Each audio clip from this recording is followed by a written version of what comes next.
to what's going to happen now with the Vegas Golden Knights. Great problem to have. Great problem to have. They've got some unrestricted free agents, right, in goal. Yeah. Is that both Adin Hill and Laurent Brossoit?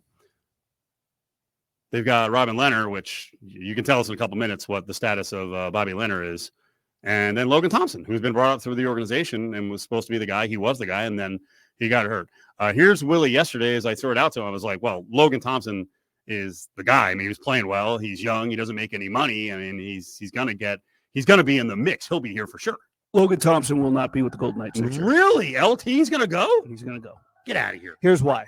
Logan Thompson does not deserve to be anybody's backup. He's proved himself. He went into he finished up the season. They didn't get into the playoffs and proved he could be a starter. He started the season. He's their all-star goaltender. He proved that he's a number one. There's no way he wants to come back next year. He understands. Him and Adin Hill, by the way, are best of friends. He doesn't want to come in and be Adin Hill's backup. And Adin Hill, by all due respect, doesn't have to be anybody's backup. Okay, so Logan Thompson out, Adin Hill back. Adam Hill? I mean, it'd be a miracle if Adin Hill's on this team. It's a miracle. That's what I was thinking. It will require what it will require is Adin Hill saying, "I loved it so much that I'm taking less money to stay here." Like Adin Hill will get more on the market than the Golden Knights can pay him. Now, again, if there is something in him that says, "I don't care about going to make money. Like I just want to be on this team." Okay, they can probably work something out. But that's going to be a real, real difficult challenge, knowing that this is probably the only real contract. And I know people, more money than anybody, his backup money is more than anybody can imagine making. I get it. But in terms of athlete money, this is his only chance to sign a real contract. And I can't imagine somebody in that situation who already has a cup would give up that chance in order to stay.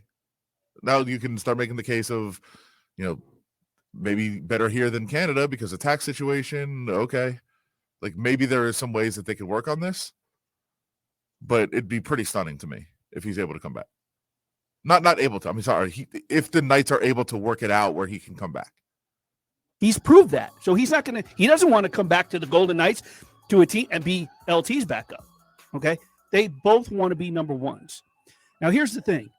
The last we saw of Logan Thompson before he was injured, he was playing an all-star season. He's at his peak value. If the Golden Knights were smart, they would re-sign Adin Hill.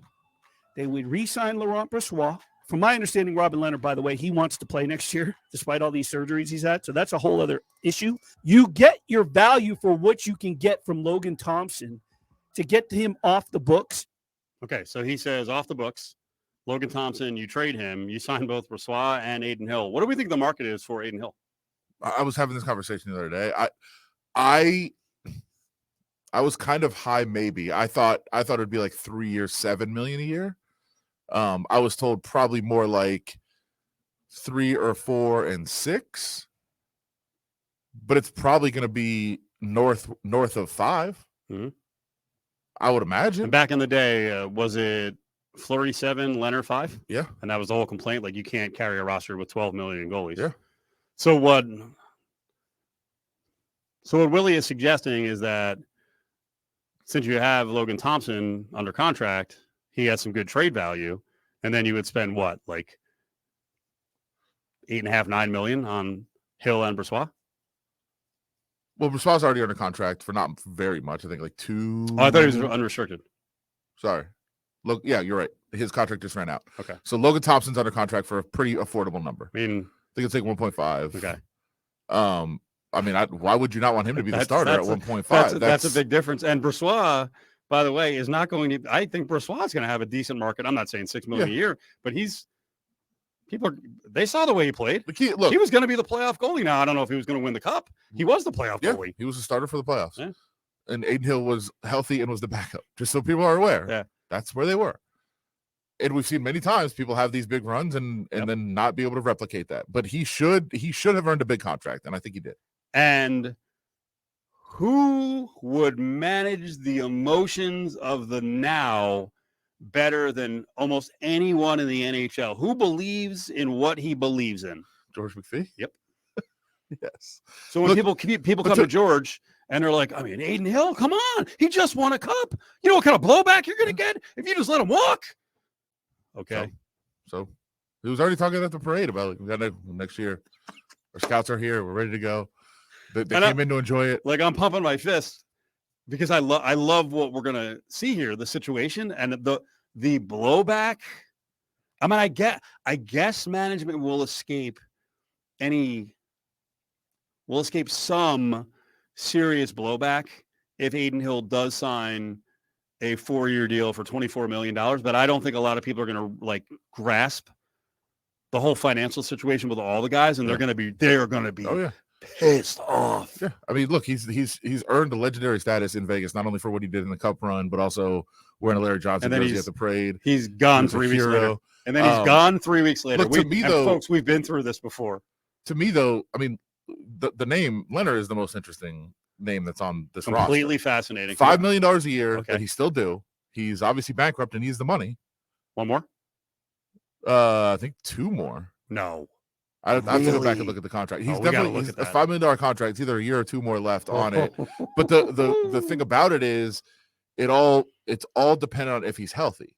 If he comes back to training camp and he can't pass a physical, the Golden Knights do cartwheels, throw him on LTIR, and they're excited. Great news for the team. Everybody's excited.